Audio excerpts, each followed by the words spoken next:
Hello everyone and welcome back to FailRace versus Community. This week we have some A-Class all-wheel drive cars on tyres that aren't race tyres.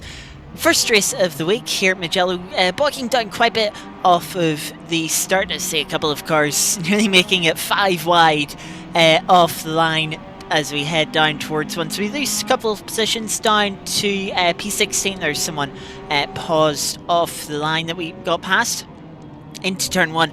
On the inside, we spy a little gap. We're going to see if we can make up a few places here. Get up to 13th as we head now into turn 2. Things stack up a little bit in front of us. We just slightly misjudge it, running into the back of the black Porsche, snookering them into the purple car as well. So we just waited up a bit to let them carry on. I think the purple car got another few bumps and got span round, so we've dropped to 15th now, fighting Longbow in their Mercedes for 14th place. They're going to get round the outside of us through turn 5 as we head into the quick section at the back end of the track here.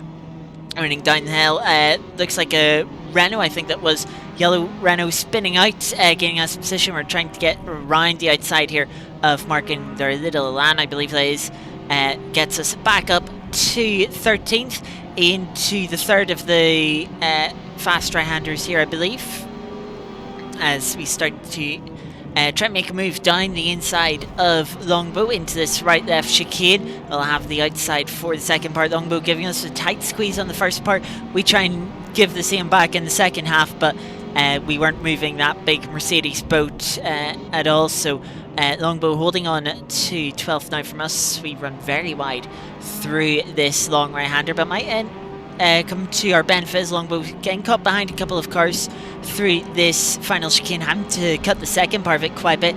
Gives us quite the run here as we head down towards the final corner. We've got a look to the inside, go back. Decide not to go for a move, but Longbow's a bit late on the brakes themselves, gets into the side of the Porsche, then tags our rear corner, dragging us wide into the Porsche as well. And Longbow somehow gets a cut back under that and gets up to P11. Per Aaron getting sort of shuffled out wide, drops to 13th. But they'll have the straight line speed. We're going to cover the inside. Aaron really looking for the inside. But yeah, we were right up to the white line and bumping the back of us with their black Porsche. Aaron trying to look to the outside. We'll be in a little bit late, deep. Aaron trying to go for a cutback. We leave the space there. But Aaron has to slot back into line, not able to do anything there. So we try and turn our attention forwards once again. Longbow getting a bit of a slide through turn 2 as we head through the opening sector again.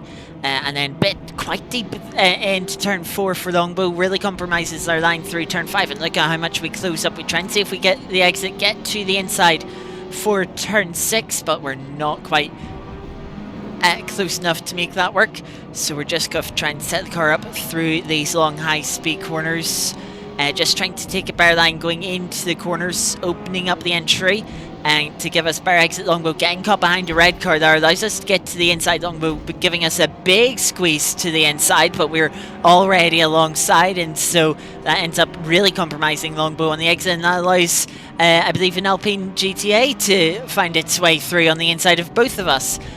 Through going into the final sector. Longbow closes up as we compromised on a tight line through the left-hander. We're going to defend into the long right-hander. Make sure we cover off the inside line. Getting backed up a little bit by the Alpina. It's sort of getting backed up as well as we're all in this sort of near 6-car train heading through the chicane, or near 7-car train.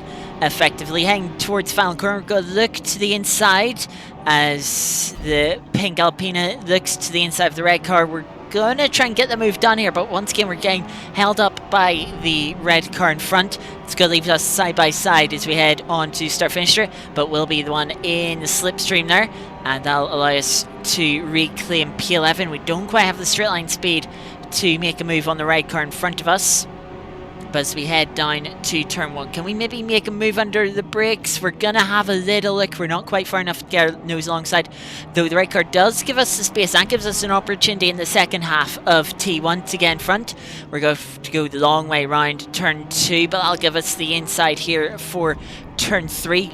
bit of a tight squeeze through turn 3, and it's going to be side by side again on the exit. The Alpina trying to look for a way through, but nowhere to go, as we're still side by side into turn 4 and 5. Longbow able to get past the Alpina, and we'll also get past the red car following us through, making good advantage of that battle. As we can see, the 2 cars in front going side by side as well, as we now set our sights on them. The Subaru Brat getting through up to P8, and we'll try and chase down the light blue car. Can't quite tell what it is. We're going to try and get it inside, and we do through the final right-hander, but does compromise our momentum a little bit. The acceleration there, we try and use our braking ability to get back up the inside for the right-hander. We'll be on the outside though for this left-hander. Didn't really work for us previously, but we just managed to hold it round the outside this time. That'll give us the inside, also making sure to cover off Longbow, so we're not going 3 wide into this long right-hander. And looks like we'll just about get that move done. Longbow's going to try and follow us through once again, and that's just going to allow us to break away. Longbow not getting the move done there as they filter back into single file for the chicane, but did just slow them down enough for us to break away and to try and chase down Ewan in the Subaru Brat. Ewan getting a bit of a poor line through turns 4 and 5 here, allows us to close in with just under 2 laps to go into the fast right-hander. You can see, despite Ewan having aero on that car, we just have a bit more grip, a bit more confidence through these high-speed corners, allowing us to close in. Ewan, a bit more acceleration on the exit. We're once again, like we did with Longbow, open up the entry to the first of these 2 right-handers, allows us to get to the inside, and we'll take the position through the second part. Ewan try and go for a cutback, but we'll take a tight line to cover off the inside. Ewan, though, using the acceleration, forcing us defensive into this right-hander. We'll brave it around the outside. That gives them the inside for the left-hander. We squeeze them to the apex, but they're just holding us up here, keeping on our rear bumper. We're going to go defensive once again into this long right-hander. Again, Ewan's going to go for the cutback, but we just hold a tight line through the first half of the corner to cover it off. Plant the throttle then and try and carry as much speed through the exit of the corner as we possibly can. We know we're going to need it through the high-speed chicane. Car getting a little bit on cell, sliding around, and Ewan's going to have the acceleration on the exit. Looks to the outside of the final corner, won't have the grip to go the long way through. We're just trying to take the best line that we can through the final corner, try and get the best exit too onto the start-finish straight, and open up a little bit of a gap as we head down start-finish straight. Key thing here, do we hold on to P8 when we get to the line? Yeah, we're still a car length in front roughly as we pass the line, so we could do this again for this lap, final lap, and still finish P8. But Ewan gets back in front of us towards turn 1. We're going to have a look to the outside, try and hang it the long way around. We're just in a little bit too deep though, and don't quite have the grip to go that long of a way round. So we're going to tuck back behind Ewan through turns 2 and 3. Ewan compromising their line through turn 3 allows us to really close up. But even with that better momentum through the corner, we don't have the acceleration on the exit. We're going to try and be very brave under braking to the outside through turn 4. Gives us the inside for turn 5, but that tight line doesn't allow us to carry enough momentum. Ewan using the acceleration once again to hold on to P8 into the fast corners. Now, we know we made a move on Ewan through this section, so if we can maybe do the same again, we should be able to take P8, judging on how that last lap went. This time Ewan's going to hold it tight to the inside, so we're just going to send it round the outside. That gives us an uncompromised line through the second of the 2 fast right-handers there, and that allows us to open up a little bit of a gap. You can see the few car lengths that we have there coming into the chicane, and with that we're just uncompromised here, can take our ideal line, and that allows us to just open up a bit more of a gap than what we had last time by. And so when we get to the start finish straight out of the final corner, Ewan won't even be close enough to challenge us. And so in the first race here, Magello will be finishing in P8. Fast lap to 2.9 set on that final lap. Could have been a little bit quicker if we weren't fighting with Ewan too, and that seems pretty competitive top times in the low 2-minute 2s. So we certainly had more pace, just that starting in 13th and getting a very poor start launch off the line had us too far down in the pack to really fight up front. Now we move to our second race at Barcelona, starting P4 off the line. The car in third is going to be paused off the line, but you can see a bit of a better start from us. I think the best start we could possibly get in this car, but quite a few of the cars around us just much better acceleration off the line. Of course, everyone being all-wheel drive here. Heading into turn one, we're going to try and brake a bit late on the outside, nearly looking 4 or 5 wide through the first couple of corners. Oddly, unsurprisingly, it doesn't end very well for some cars further back. As we head into turn 3, we've got the inside line here, trying to make up a few positions back, and we get ourselves back up to P4 where we started, but this time we've got Liam in a dark green Audi in front of us. Liam's going to defend into this right-hander. We're going to get into the back of Liam a little bit, but then we're going to have a brighter green car just try and push their way through past us quite rudely, I must say, and we'll return the favour as Liam continues to defend into turn 5. That opens the door for us, and we plant the throttle, not leaving any space on the outside for the green car pushing us wide previously. But we also get a good run here on Liam, and we try and get the move done under braking into turn 7 and 8. Liam doesn't fight that one too hard, probably thinking it's early on in the race and doesn't want to lose the time fighting. And we use sort of our better cornering ability to pull a little bit of a gap out of turn 9 and allows us to set our sights on the cars ahead. We're already a second and a half back from the front two, but they're fighting side by side down the back straight. Car guy putting Alex under a lot of pressure as we head through turns 10, 11 and into turn 12. The long right-hander here. Alex defending the inside.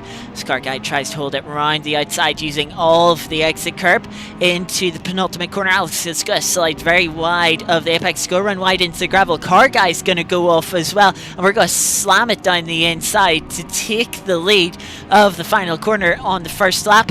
On to start finish straight. Car guy's going to slot into the slipstream as they recover from that mistake. Alex has lost a few more positions. He's down to 5th, I believe.